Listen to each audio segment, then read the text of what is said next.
The primary objective of the translational research centers in thrombotic and hemostatic disorders, also known as TRC-THD, is to enhance the translation of basic research discoveries that would lead to improved prevention, diagnosis, and treatment. The TRC-THD program brings together clinical, translational, and basic investigators for a highly interactive, multidisciplinary environment to address important clinical questions. The research focus is on early translation of basic research discoveries, testing their application, feasibility, and the possible clinical benefit to society. A translational research skills development component provides a mentored research experience to young investigators who acquire the competencies needed for translational and clinical research studies. To enhance the potential success of this new program, the centers were required to leverage existing infrastructures and resources at their respective institutions through collaborations with their CTSAs, or comparative institutional programs.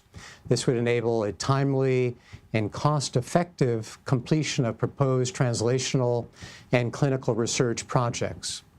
Expected outcomes from this program are the identification of predictive markers of risk, the development of improved diagnostic tools, and the discovery of new therapeutic agents. Let me tell you a little bit about the consortium. It's made up of 5 research centers and an administrative coordinating center.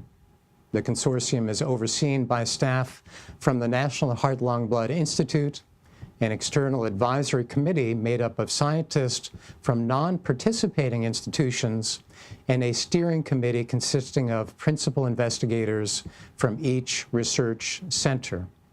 The consortium also has a skills development core subcommittee to synergize the educational experience and opportunities within the research centers. Over the next several minutes, you will be introduced to each of the center principal investigators who, in turn, will summarize the work being performed at their respective centers. But I would first like to introduce Dr. Rebecca Link, Program Director from the National Heart, Lung, Blood Institute. Tell us about this program. The Translational Research Centers in Thrombotic and Hemostatic Disorders was developed to enhance translation of basic research findings toward clinical application. The emphasis is on early translation, on testing the applicability and the feasibility of basic findings toward the clinical application. Some criteria that was asked for each of the centers who applied was that they would have components for both translational research, but also for a discovery component and a clinical component, so that there was the full spectrum and investigators would see and interact across the full spectrum from discovery to clinical application. Another component that every center was asked to have was to have a career development component, so that young investigators would be exposed to this experience and to learn about translational research. We also asked the centers to leverage the capabilities and resources at their institutions and apply them to this program. Currently, the program is about halfway.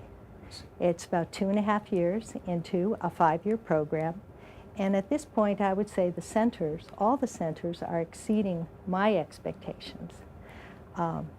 What I have found is, and I would owe that to the strength of the investigators. All of the investigators are outstanding, and they had created outstanding teams. They not only have good collaborations within their individual centers, but we have seen collaboration across centers. I would like to give credit also to the Duke Coordinating Center, because I think they have really helped this interaction so that we see a strength I think having the focus and everybody's interest on thrombotic and hemostatic disorders has also really helped the program, so that there is a mutual interest and understanding in moving this area forward. Good. Thank you, Dr. Link. Thank you.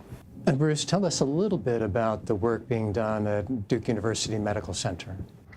Well, thanks, Rick. It's a pleasure to tell you about the work we've been doing in conjunction with the U54 program from the National Heart, Lung, and Blood Institute, focused on translational thrombosis type of studies. And what we've really focused on is trying to figure out how to make more effective and safer therapies targeting part of pathological blood clots called platelets. And so our work is really focused on how do we make novel antiplatelet agents, but ones that have a safety switch where we can turn them off. And as you know, in many sort of acute care settings where we're doing surgery or angioplasty or putting a stent in a patient, one of the challenges is we don't want people to clot during the procedure, but then because we've either done surgery on them and cut into them or put a catheter into them, and that you can have the propensity to bleed from those access sites. And so one of the things that our group is really focusing on is how do we block that clotting by targeting these important pieces of the clot called platelets, blocking platelet adhesion during the procedure, but then following them, how do we reverse that drug's effect quickly so the physician can turn off that inhibition so that you don't have bleeding complications following those procedures. So with support from the U54 program and the National Heart, Lung, and Blood Institute, I think we're making great strides to develop new agents to do that. So within the program, we're making them, we're characterizing those type of compounds, we're developing ways to monitor them, and then we're translating them into first-in-human studies. Then finally mention the last thing that I think is really important we're doing is we're training additional young investigators who are interested in this area in the long haul to help create the next generation of innovators and translational researchers who are interested in controlling thrombosis and improving treatment for people who have thrombotic disease. Very, very important, and thank you, Bruce, for joining us today. Thank you, Rick. Dr. Wayrick, tell us a little bit about the work that's being done at the University of Utah. Yeah, so patients with diabetes type 1 or 2 or with obesity are at increased risk for thrombosis.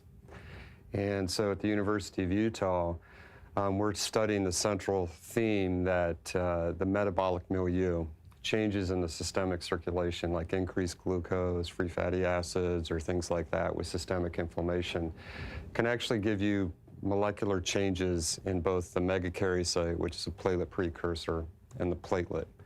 And these changes phenotypically induce a response that makes the platelet kind of hyperreactive, prone to clot. And so we have actually 4 main projects that study that, 2 which are basic science projects, 2 which are clinical projects, and then cores that support that. In brief, the basic science projects study gene expression, how the systemic metabolic milieu changes the gene signature in both the megakaryocyte and the platelet to make them prone to thrombose. That's one that I direct. The second one is kind of how the metabolic changes actually occur. That's directed by Dale Abel, and that specifically looks at glucose transporters and mitochondrial proteins present both in the megakaryocyte and the platelet. The clinical projects, Project 3 is led by Matt Rondina and Guy Zimmerman, and it actually looks at patients that are pre-diabetic and to examine the molecular changes in the platelet that make that prone to thrombose. And then also looking at a drug that's been used, metformin, both pre and post metformin, to see what the molecular changes are. And then the 4th project is with Dr. Jane Friedman up at UMass, and she's done some really great work looking at lipid infusion, looking at the acute effects of lipid, bariatric surgery, so pre and post weight loss, and then actually looking at the Framingham study, patients within that subset that are diabetic or obese, and their increased risk for these molecular expression changes in platelets. So you can see that there's a theme around both the basic and the clinical work.